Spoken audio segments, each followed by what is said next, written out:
সংগ্ৰাম আন এটি নাম জীবনেৰ ইতিহাসে শিয়ৰে জয় জনতাৰে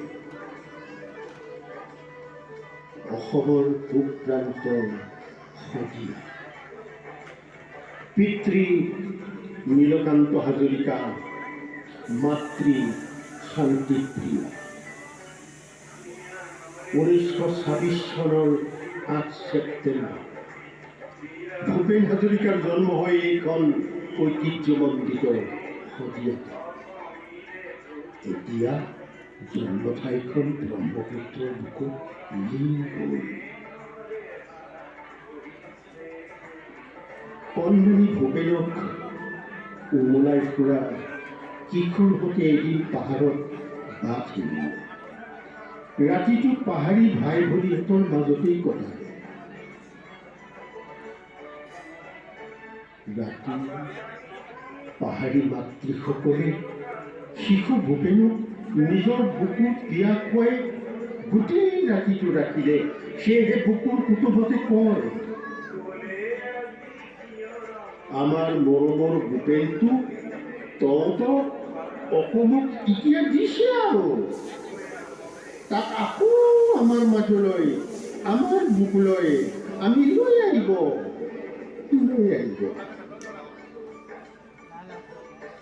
পিতাক চাকৰি সূত্ৰে তেজপুৰ, পাছত গুৱাহাটীলৈ বদলি হৈছিল। তেজপুৰ গুৱাহাটীতেই শৈশৱ কৈশোৰ অতিবাহিত হৈছিল। সান্নিধ্য লাভ কৰিছিল সংগীত, নাটক, নৃত্য, চিত্ৰকলাৰ পুৰোধা সাধক জ্যোতিপ্ৰসাদ, বিষ্ণুপ্ৰসাদ আৰু হৰি শৰ্মা। কোলাত বহুৱাই তিনিওজনে নাৰী কণ্ঠৰ গীতবোৰ গোৱাইছিল কণমানি ভূপেনে। পাছত কলিকতালৈ নি HMV কোম্পানীৰ ষ্টুডিঅ'ত গীতবোৰ বাণীবদ্ধ কৰোৱাইছিল। সেই গীতবোৰ আছিল বিষ্ণুপ্ৰসাদ ৰাভাৰ কাষতে কলচীলৈ যাই এৰিব চিঠিপাৰ। আন এটি আছিল অ মইনা কেতিয়া আহিলি তই অহৰে লগতে বদলিৰ মাজতে। পাছত অৱশ্যে গানটো সুদক্ষিণা শৰ্মাৰ লগত তেওঁৰ ভক্তিৰ লগত একেলগে গাইছিল। শৈশৱতে ভূপেনৰ সৃষ্টি প্ৰতিভা কণ্ঠৰ মহিমা বুজিব পাৰি সাহিত্যৰথী লক্ষ্মীনাথ বেজবৰুৱাই মৰমতে চুমা খাই আশীৰ্বাদ কৰিছিল। ৰসৰাজৰ ওঠৰ চুমাৰ চেনেহৰ ৰং লাগিছিল শিশু ভূপেনৰ কপালত। শৈশৱতে ভূপেনে নিজে ৰচনা কৰি গাইছিল। মুকুন্দৰ পুত্ৰ শ্ৰীশংকৰ গুৰুৱে ধৰিছিল নামৰে তান, নামৰে নামৰে দাদা দাদা দাদা পবিত্ৰ বৰদুৱাৰ থান।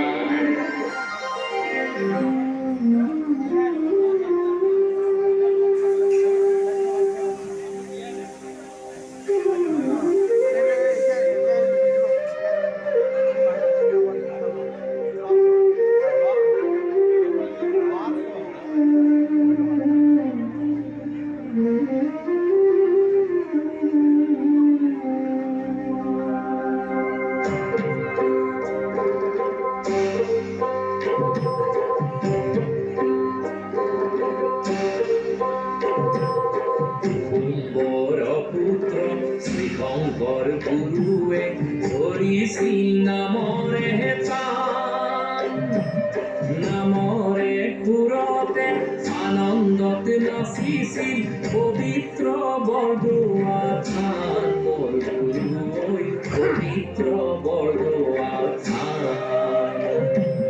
কুকুম্বৰ পুত্ৰ শ্ৰীশংকৰ গুৰুৱে ধৰিছিল নামৰে তান, নামৰে সুৰতে আনন্দতে নাচিছিল পবিত্ৰ বৰদুৱা থান। মোৰ গুৰুৱে পবিত্ৰ বৰদুৱা থান।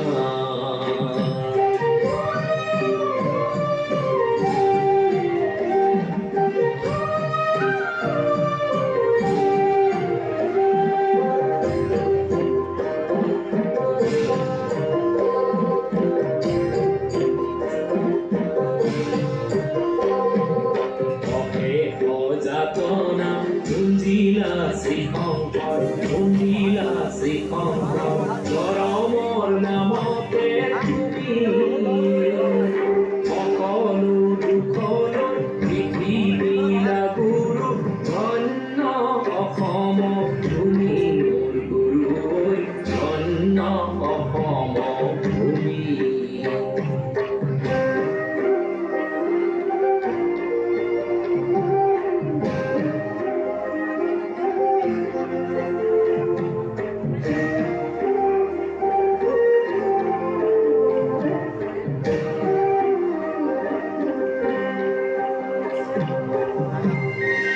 বছৰ বয়সতে জ্যোতিপ্ৰসাদৰ দ্বিতীয়খন কথাছবি ইন্দ্ৰবালতী নিজে ৰচি গাই অভিনয় কৰিছিল।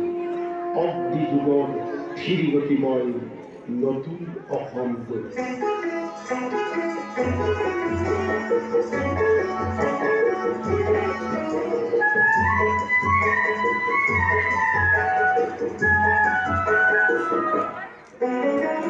অগ্নিযুগৰ কিৰিমতিময় নতুন অসম গঢ়িম, নতুন অসম গঢ়িম, নতুন অসম গঢ়িম।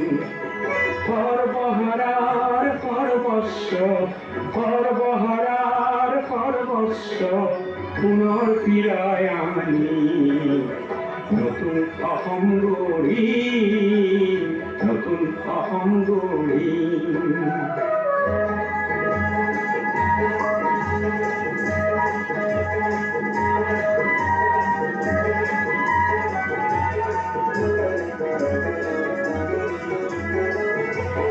নৰক নরকঙ্কাল অস্ত্র সাজি গোপন কারিক বুঝি নরকঙ্কাল অস্ত্র সাজি গোপন কারিক বুঝি সর্বহারার সর্বস্ব সর্বহারার সর্বস্ব পুনর্ফিরায়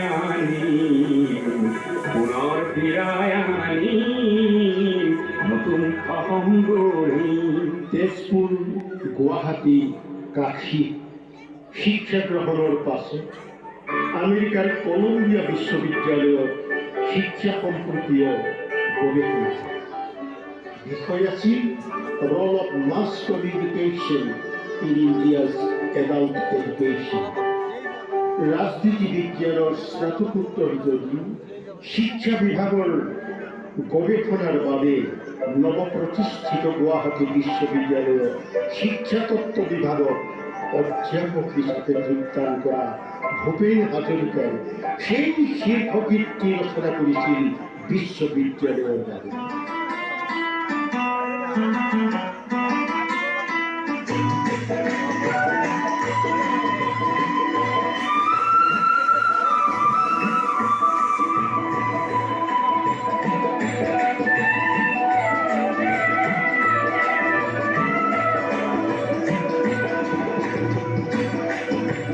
জীবিকা বলবি করে পার জীবিকা বলবি করে পার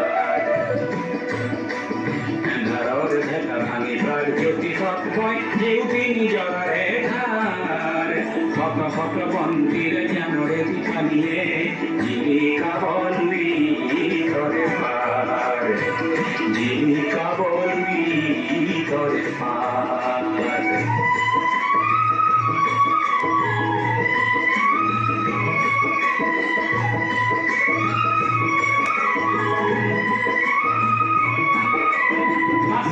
ভাষা দিবসে পুনে আসাবি বরং ঘরে মেরি পদুয়ার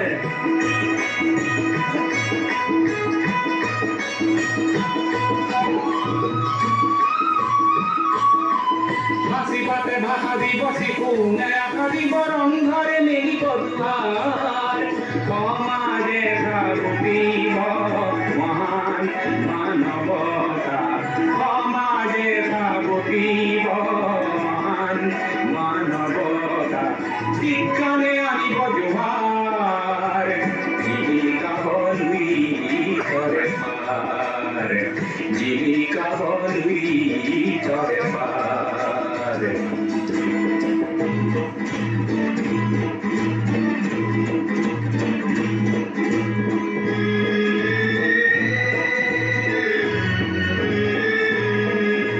নতুনৰ গতি খেদা দেখা গাভৰু মামিনী কুড়ি কোটিকাৰ নতুনৰ গতি খেদা দেখা গাভৰু মামিনী কুড়ি কোটিকাৰ অজ্ঞান সাত নয়া একলিয়া কৰি গৈ মাৰি যাওঁ জীয়নৰ দাৰ অজ্ঞান সাত নয়া একলিয়া কৰি গৈ মাৰি যাওঁ জীয়নৰ দাৰ জীবিকা বলবি তৰে পাৰ এন্ধাৰৰ ভেটা ভাঙি ভাগ জ্যোতি সৎবই ইউতি নিজৰে ধাৰ শত শত বন্দিৰ জ্ঞানৰে দীপালিয়ে জীবিকা বলবি কৰে পাৰ জীবিকা বলবি কৰে পাৰ জীবিকা বলবি কৰে পাৰ জীবিকা বলবি আজি কৰে এইটি গীতেই গুৱাহাটী বিশ্ববিদ্যালয়ৰ শিল্পী 1948 চনত গুৱাহাটীত অনাতাঁৰকে স্থাপন চিৰসুন্দৰৰ শিল্পী পৃথিৱীখনলৈ নামি আহিল মহান শিল্পীজন এৰাবাটৰ সুৰেৰে লোক সংস্কৃতি লোকগীতৰ সন্ধানেৰে নিৰ্মাণ কৰা ছবিখনৰ সেই অমৰ গীতটি সংযোজন কৰিছিল ভূপেন হাজৰিকাই। সুমধুৰ সুৰীয়া লতা মংগেশকাৰৰ কণ্ঠৰ সেই গীতটি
তাৰ পাছত শকুন্তলা, লতিঘটি, চিকমিক বিজুলী, চিৰাজ আদি অসমীয়া কথাছবিৰ লগতে মেৰী ধৰম, মেৰা মা হিন্দী কথাছবি নিৰ্মাণ কৰে। আব্দুল মজিদৰ স্বামীৰ মেমচা কথাছবিত সংগীত পৰিচালনা কৰি সৰ্বভাৰতীয় খ্যাতিও কঢ়িয়াই আনে।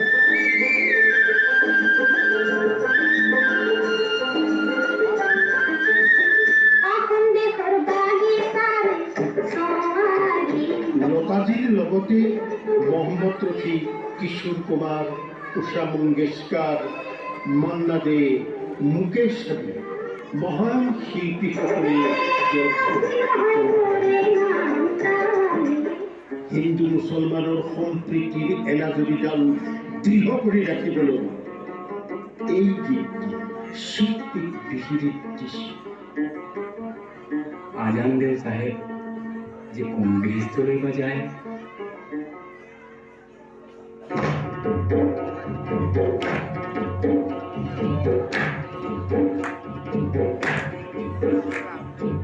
साहेब गया गोते साहेब गया गोते ভকতে পাছতে ভকতে পাছতে हाय हाय होय সোনাই নই পারতে ঘরে আল্লাহ রহমর দিয়া তুমি আল্লাহ সাহেব যদি তোরা ধরিয়া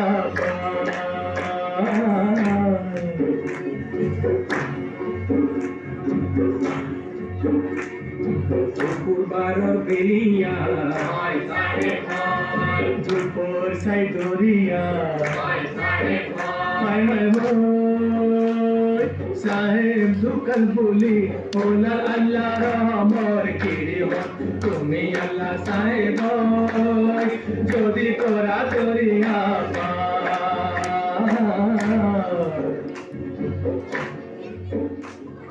মাজতে দীৰ্ঘদিন ধৰি কলিকতাৰ পৰা আমাৰ প্ৰতিনিধি নামৰ বিখ্যাত আলোচনীখনৰো সম্পাদক হৈছে। অসমীয়া সাহিত্য সংস্কৃতি সুস্থ সবল প্ৰতিনিধিত্ব কৰিছিল যিবোৰ আহৰি নথকা যাযাবৰী জীৱনকালত শিল্প সাধনাৰ প্ৰচাৰ প্ৰসাৰৰ বাবে বিশ্বৰ ভিন্ন প্ৰান্তলৈ দৌৰি ফুৰিছিল।